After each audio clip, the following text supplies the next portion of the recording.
And now, from the Room 111 studios, it's Hacking Engagement with James Sterneman.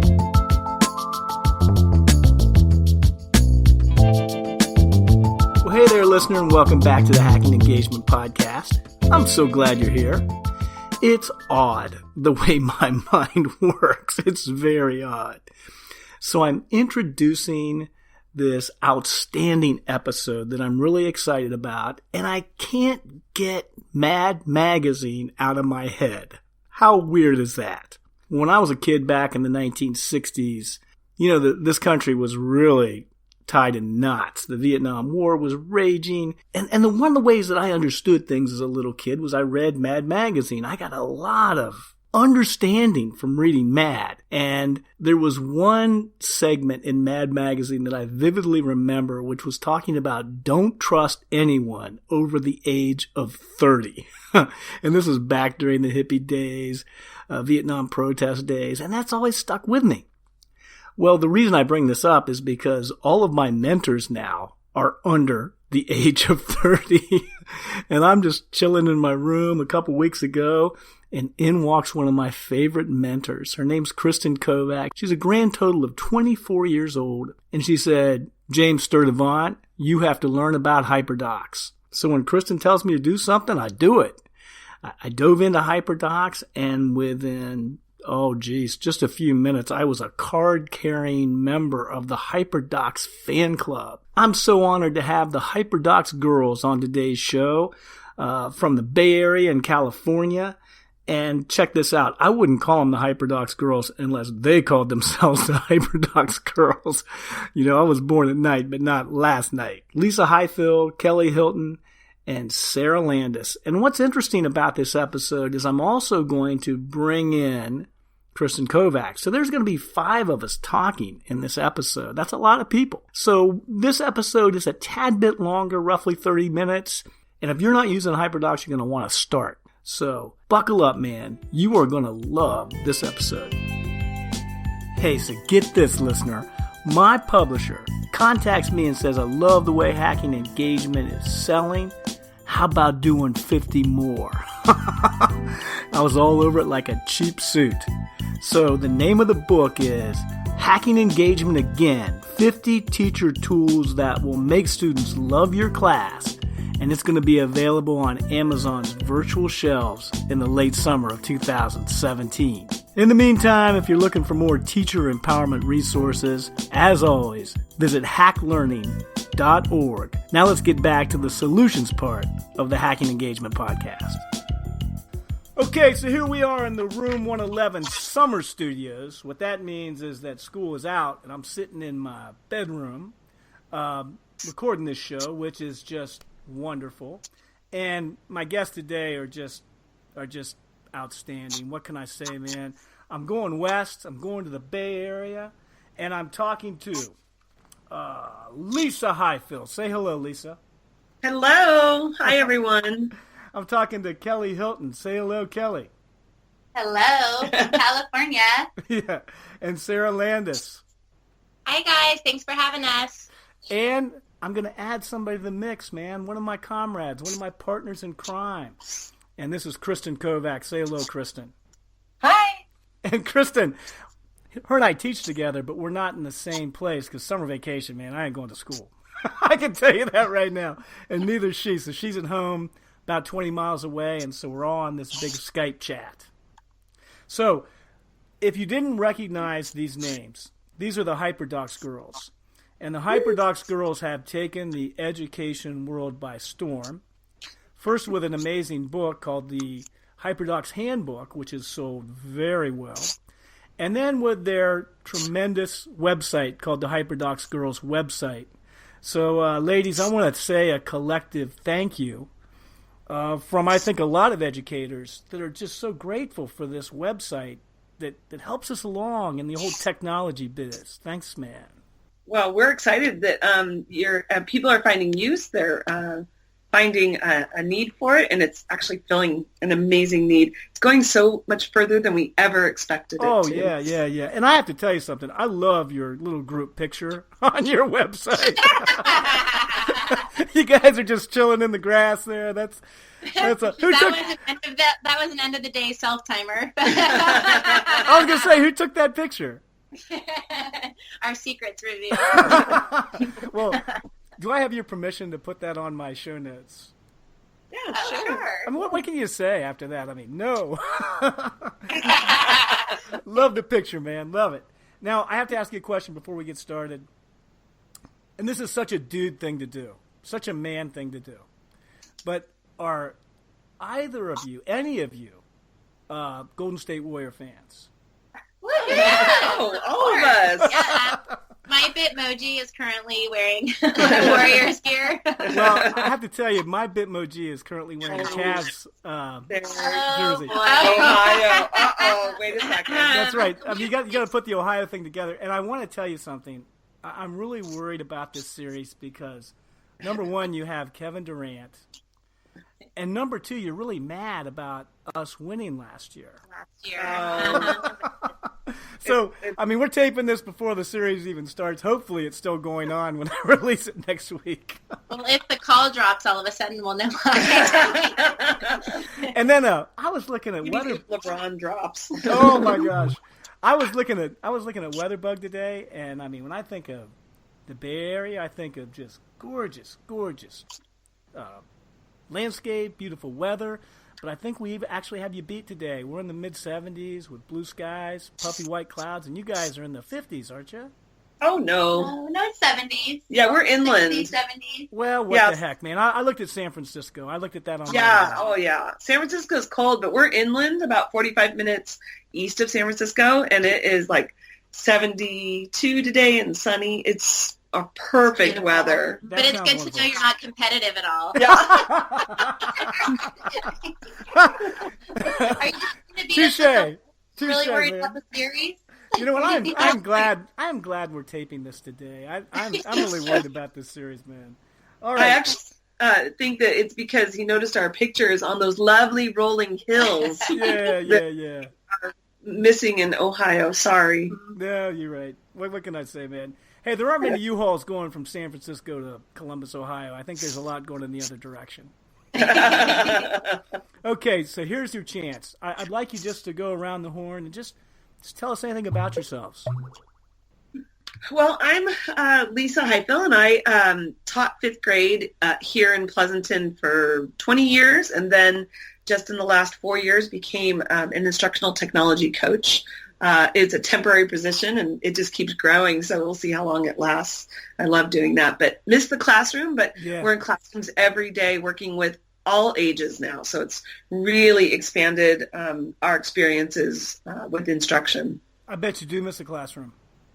Yeah, I have adopted classes, though, so that's kind of fun. So it's kind of like being a grandparent. You can just leave. Yeah. Yeah, I get to come in and be like, hi, guess who's here? Get them all stirred up. Yeah. That's beautiful. All right, so next is it Sarah? I can go. Sure, Sarah Landis. I was also a fifth grade teacher. I've kind of been moved around a lot, different districts. I actually had a chance to work in New York City for a bit, but came back here and also had a chance to take on this instructional coach role. So I work mostly with 3-5 teachers and do a lot of literacy instruction, but it is kind of amazing to work with both teachers and the kids and build relationships and try new things. And, oh, my gosh, I don't know where we'd be without our rented classrooms. I mean, just, this willingness with the teachers to try things out. And we see what works, what doesn't work. We're always making changes, and it's just been a blast. And so the three of us have really partnered and bring so much to it because we just actually love our job. So, we always say, like, we're, tech gurus, but it always, starts with good instruction. So, but yeah, I'm going to let Kelly share a little bit about I feel really bad because I went out of order. I apologize, Kelly. Okay, they threw us off already. It's fine.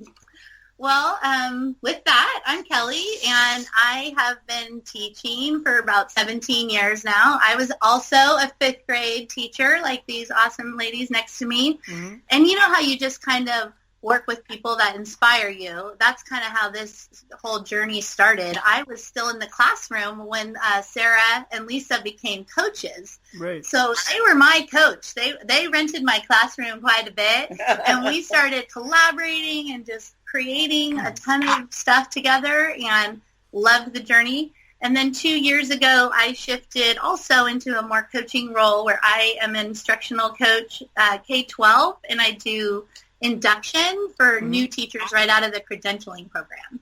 Beautiful. So that's my role now. Beautiful. And then, Kristen, tell us about yourself. Yeah, my name's Kristen Kovak, and I just finished my second year of teaching English at Big Walnut High School in Sunbury, Ohio. I also coach the mock trial team and the quiz team there. Yeah. And I have a real interest in educational technology and ways to kind of make learning more 21st century relevant. So that's what I'm here for today, and that's what I want to keep exploring as I go into in my third year. I think what we should do from now on is we should all just call each other coach, just to make it very understandable for anybody that's listening. I'm kidding. Perfect. All right. So what's a HyperDoc? Tell me about HyperDocs. What is that? Well, I think it kind of goes back to when we were first in the classroom, and we were starting to get all this technology in our classrooms, and only to find out it was for testing. We're like, what? We finally get these Chromebooks, and they're for testing. We thought, we need to maximize this investment. How can we really teach really well with them? And there wasn't really a lot going on at that time. I wasn't seeing a lot of I was like, okay, put up the link on the board. Everyone write down this link. Or we would just put up a series of links on a website, and kids would click through them. And it didn't feel like teaching. It felt like assigning kids a bunch of links. And so we wanted to take our study and our understanding of good lesson design and connect it with technology. And most importantly, we wanted to bring in really good pedagogy, like how we deliver instruction. That is so important to us. And we hadn't seen that happening.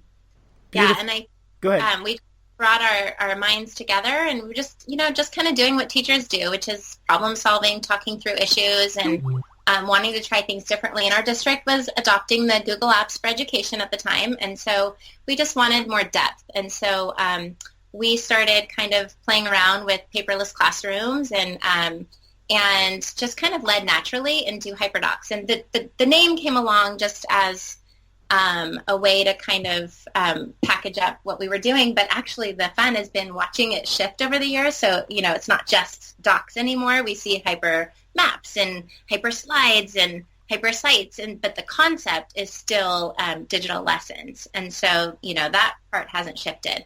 So the three of us just get together on a regular basis and make sure that what we're putting out there feels like good teaching. The core of HyperDocs is just good instruction. We know, and everyone who's been in the classroom knows, that the tools are always changing, the tech is always changing, the devices are changing, but one thing that never changes is good teaching. And so that's kind of what we kind of vow to keep at the center of HyperDocs. And so that's kind of a little bit of our story. Well, I want to jump in here for a second, because I'm just teaching my class about 3 weeks ago, and Kristen Kovak walks in. She goes, I want you to take a look at this thing called HyperDocs. So, Kristen, talk about how you were exposed to it.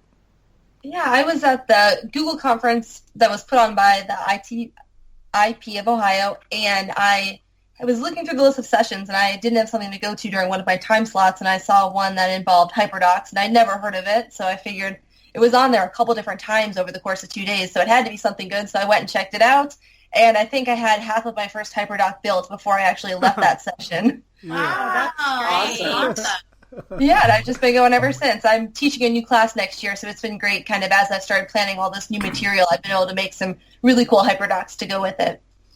Well, I think what you're saying is really key. It's not a program. It's not an app. It's you are the lesson designer. You're the creator, and it's you take it on. It's not something that we tell you how to do it. It's just about good instruction. I think that's been one of the most exciting parts of watching HyperDocs grow, and even listening to you after you went to that conference, is the teachers get really energized from creating. And so we even have a quote in our book that says, be a designer, not an assigner. because it's really about designing lessons. And what do good teachers love to do? And that's talk about what they're doing in their classrooms and share really neat ideas together. So we almost named the book like The Heart of Teaching, or we had all these conversations. I'm glad you didn't.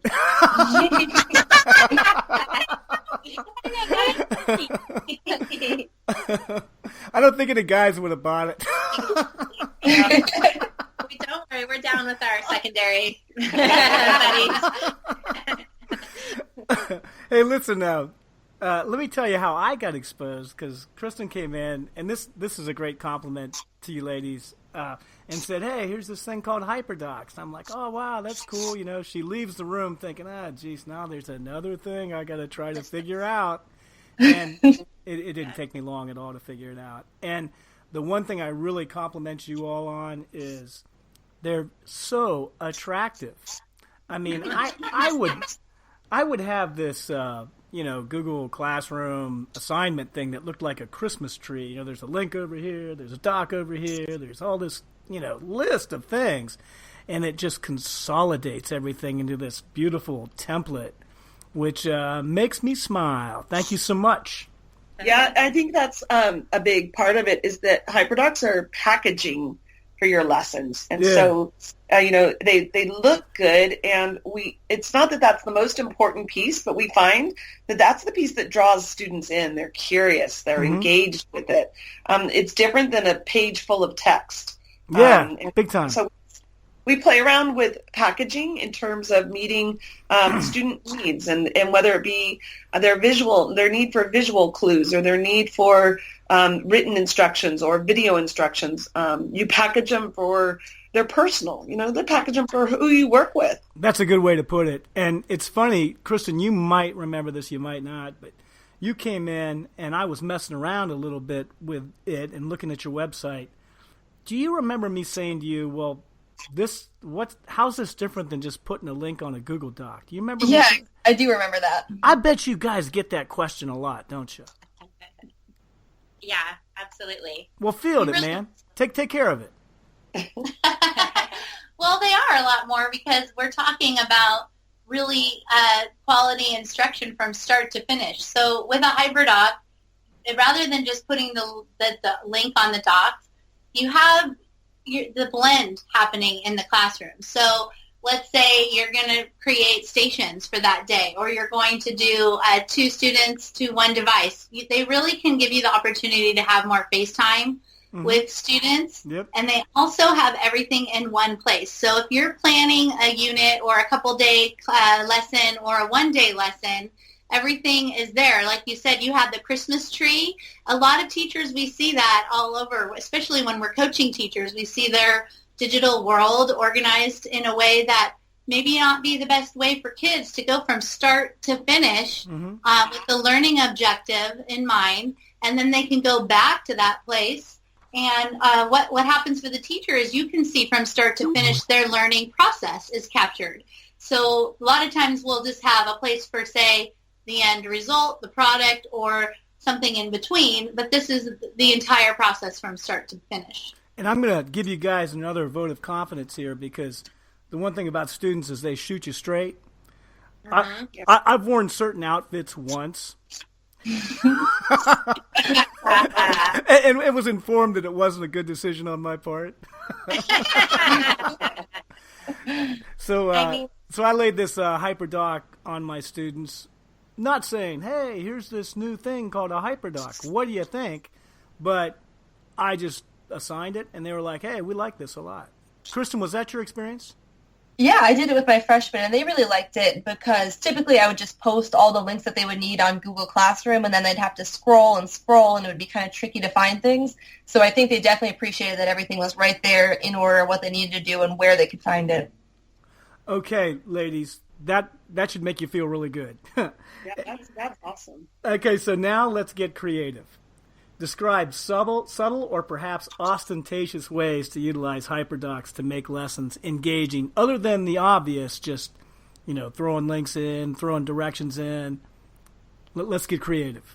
Talk to me. Absolutely. I mean, first of all, I think when that word engagement, I think it's not overused, but it really means different things, right? It could mean cognitively engaging. So do I have some really incredible like critical thinking tools or apps kind of linked up that get kids kind of thinking before you even start something? Do I have an image that they're going to just sit and, talk it out with their partner just based on this one really incredible image? So I think engagement means more than just like how it looks. Are we cognitively engaging kids? But we were kind of talking about this already, but that whole visual piece, we are branding a learning experience for kids. So if we want our teaching to stick and we want them to, actually retain what we're trying to teach them and learn something, that whole engagement packaging piece is critical.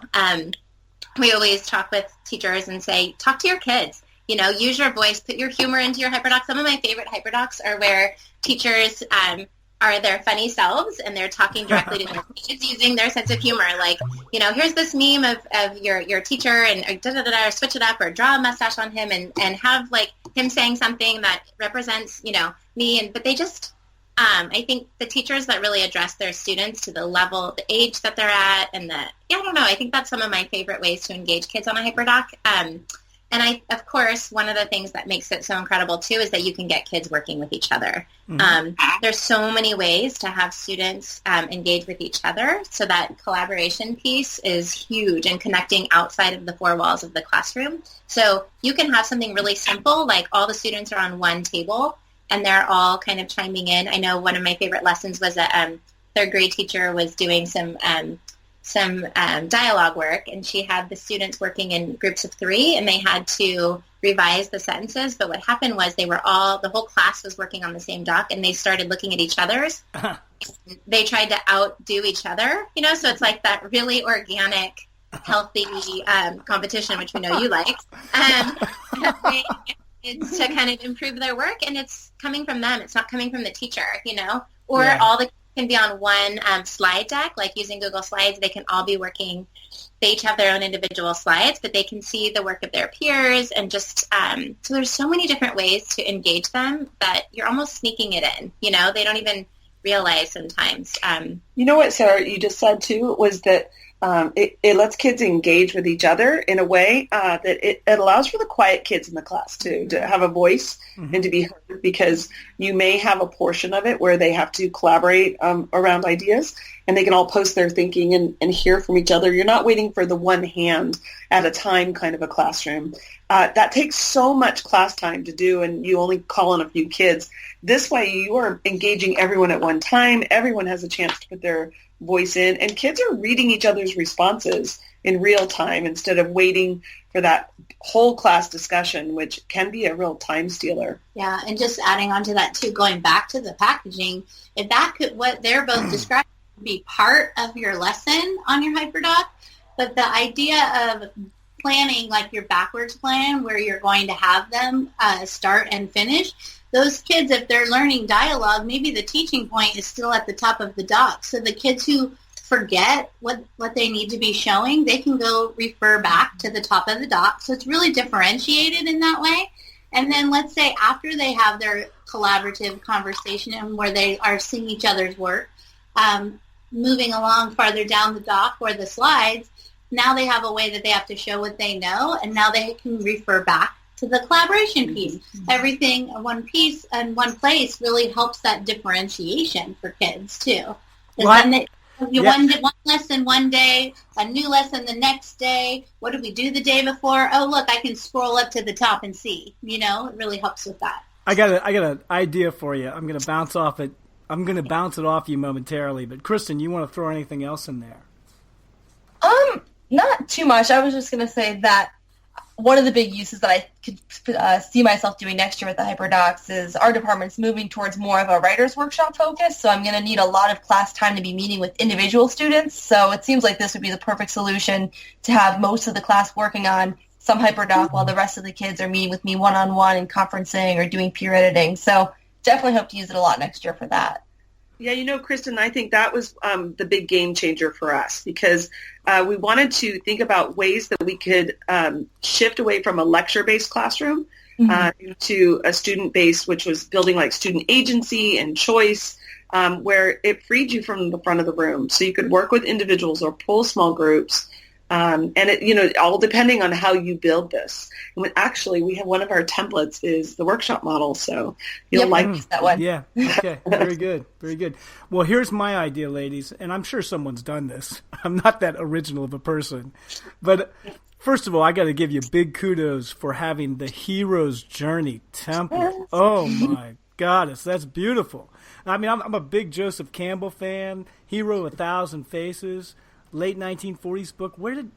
How did you come up with that idea, first of all? So actually, we did a lot of research when we were writing the book around lesson design and the different templates, that different teacher credentialing programs really support. Madeline Hunter's work. We wanted to kind of include some more traditional methods, but also some more contemporary lesson design ideas. And so that hero's journey came up as a play on the 5 E's model, which was more used in the science world. Uh-huh. And so we just fell in love with it and thought this is the perfect. Beautiful. I think that's a lot more compelling than the 5 E's. Right. So my idea is you have the kids make a copy of the hero's journey template, and then they have to talk about one of their academic hero quests. Yeah. That's a great idea. That's a great idea. And I think that's what we've loved seeing happen with the concept is there's been teachers who come up with ideas like that where the students can create HyperDocs. We're giving them the tools. The HyperDoc is providing the structure of what you need to accomplish within the classroom, and the teachers can allow the students to create them as well. So they're going to have a hero's journey on how they conquered MLA citation. Now that's look for the movie soon. Wait for the movie. I love that idea. And the kids always do things better than we do, right? Word. You got it, man. So tell me about your book and website, ladies. So we have started HyperDocs.co, and that is a website that we're really excited about for our working website. It's not just information. We have a lot of free resources there, a lot of samples. Our templates are posted there, and they're all linked up. So if you come across something you like, all you have to do is open the documents and go to File and make a copy, and it's yours. That's right. Yep, and so you don't need to request access for editing. Just make a copy, and that's what we wanted it to be, really accessible to anybody. It's not like you have to take a year-long course on this. You could go through our site and pick it up from there. Hey, it's like this podcast, man. The meter is not running. It is people sharing with each other, and that's where things are headed. And that's exactly what we wanted to, really capitalize on is the power of all these teachers like Kristen who are out there creating and doing this work and living it day to day. So we created an offshoot of HyperDocs.co, and it's called teachersgiveteachers.net. And so you can get there either way. But what this is this really open ed kind of crowdsourcing resource where teachers can give a HyperDoc by submitting to that website or take one. So it's this beautiful place where people are contributing and borrowing. And so same thing what Lisa was saying, you just file, make a copy if you go on to take one. But we just really want to encourage people to share as well because we're all kind of in this educational journey, to go back to our hero's journey together. Yeah. So why not share the love, right? So we really encourage teachers. And it's been amazing to see if you just go on there and search, people are contributing all the time. Very good, man. Very good. And then I just have one last question, and that is, what's one piece of advice you have for a teacher that wishes to go on their HyperDocs maiden journey, their hero's quest, what have you, tomorrow? Lay it on them.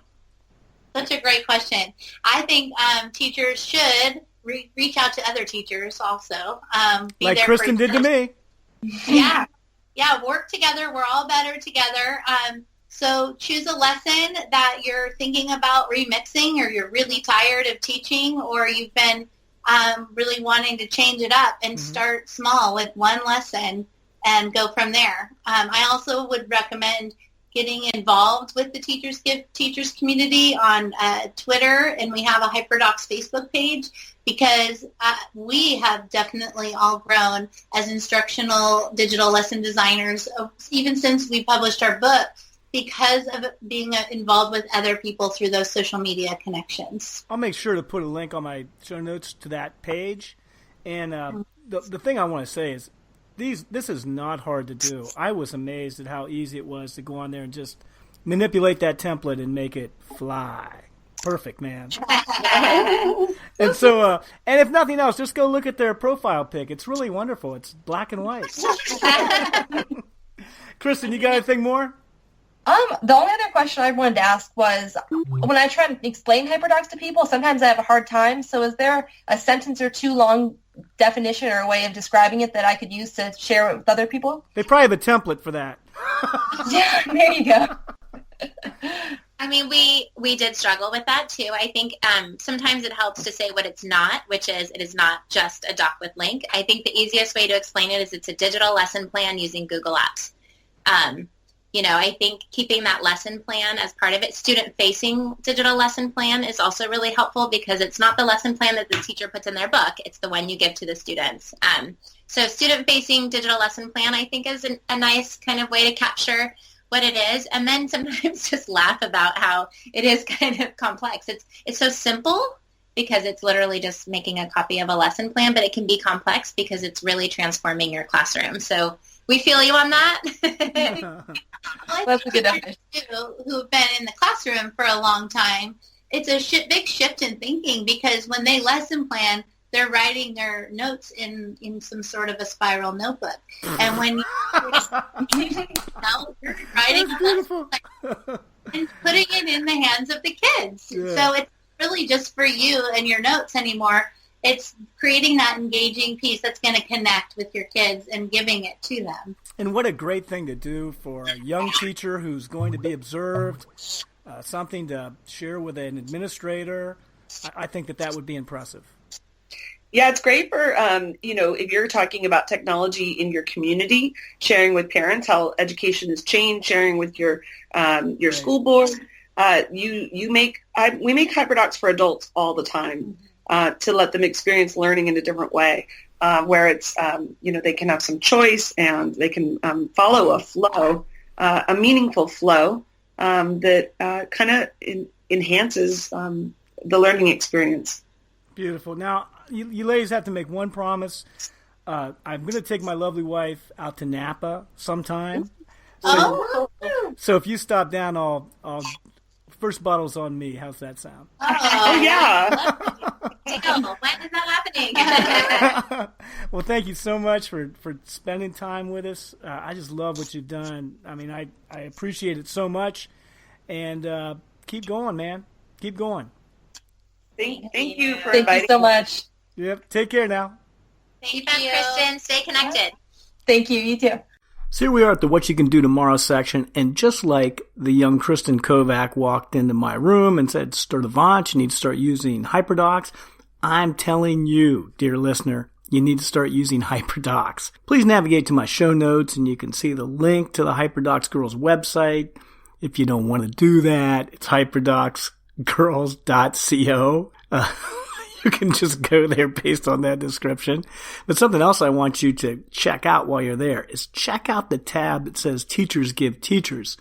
Love what the HyperDocs Girls do in terms of teachers sharing free stuff with one another. I mean, geez, come on, man. That's the way we need to do things, people. So once you get to the HyperDocs Girls website, take a look at those templates. What they've done is they've created these placeholders for lessons, and they're laid out very nicely. They're attractive. I think you're really going to find building a HyperDoc intuitive. It's easy to do, and it will not take you long before you get the hang of things. So go to the website, take one of your lesson plans and plug it into one of those templates, assign it on Google Classroom, and then debrief your students on what they thought of it. My prediction is that they're going to say, we liked it. It was very well organized. It was attractive to look at. What I love about this is one of those tools that you're going to use on a daily basis. Sometimes I have these really neat lesson plan ideas, but you're probably not going to use them that often in a semester. This one has the potential to be something you use every day. And good luck tomorrow engaging your students. Show notes for this episode can be found at janesallensturnament.com. If you enjoy Hacking Engagement, please subscribe, rate, and review us on iTunes.